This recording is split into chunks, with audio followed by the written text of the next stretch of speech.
The level is called Takedown, and you're right along with Soap McTavish and 141, and you're trying to flush out this very special character to the story and track him down and extract information from him. So he's embedded in this environment with a militia surrounding him. So the thing I think is really unique about the level that we're kind of new to in this game would be going through an environment and having the feeling of early on in the level running to danger and watching all these people run away from it. So you really start to feel like a badass. You're running right to all the fire and the explosions. They're running past you.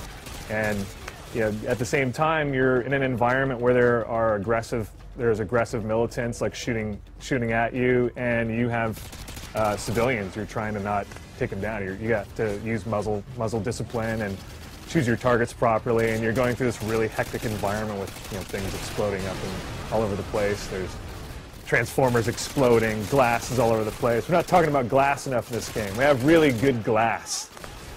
Great glass this time. Very proud of the glass. But we really worked hard on making the environment destructive. Things are flying up all over the place, trying to get things to feel really active and dynamic. Weapons in this game are the hero of the show. So we spent a lot of time, the last 2 years in fact, just polishing up even if we have a weapon that's a fan favorite from the last game, we went in and polished that up as best we could, rebuilt it from scratch actually. Reanimated everything, went in and added parts to the weapons to make them more interesting.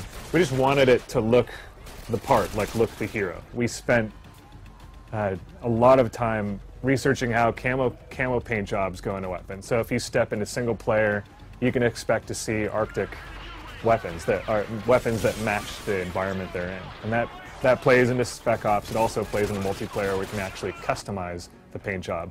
And it looks way better this time. We really went in and detailed that out.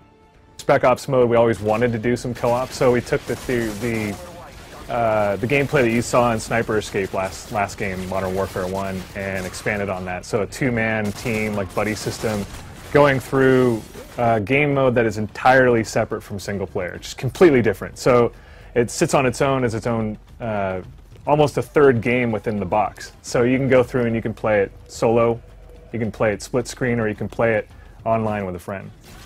We built on the buddy system, and it just seemed to work really well for us. So it's a nice, tight, compact co-op experience that way, and we were able to build missions around that. So like I was saying, it has nothing to do with single player at all. No single player campaign in Spec Ops whatsoever. So with that said, you and a buddy are just going through these levels that are just tailor-made specific challenges or experiences level by level.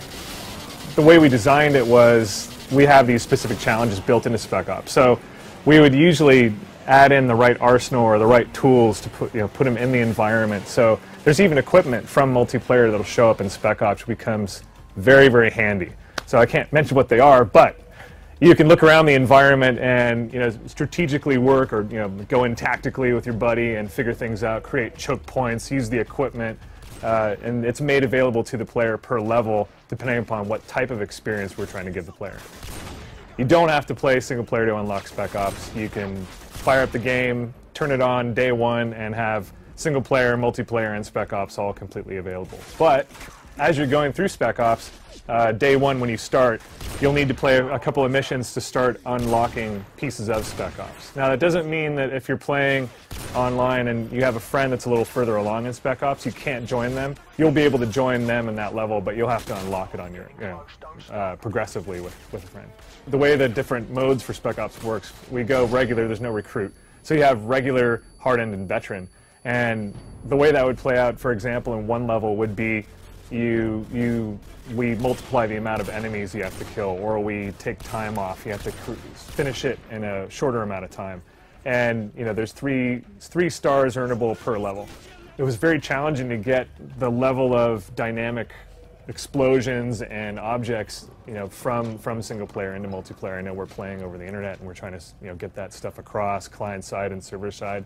So it was a challenge, but they nailed it. I mean, everything that's in single player is in multiplayer, and it adds to this really kick-ass, aggressive feeling environment where, you've got bullet impacts on the metal, the car you're taking. The cars aren't safe, they explode, but we go a step further, there's other things in the environment that explode as well. So if I'm taking AC-130 fire or Predator drone, you really have to be careful, watch your environment, and use it either to your advantage or your disadvantage. You want to get away from those things if you're taking fire.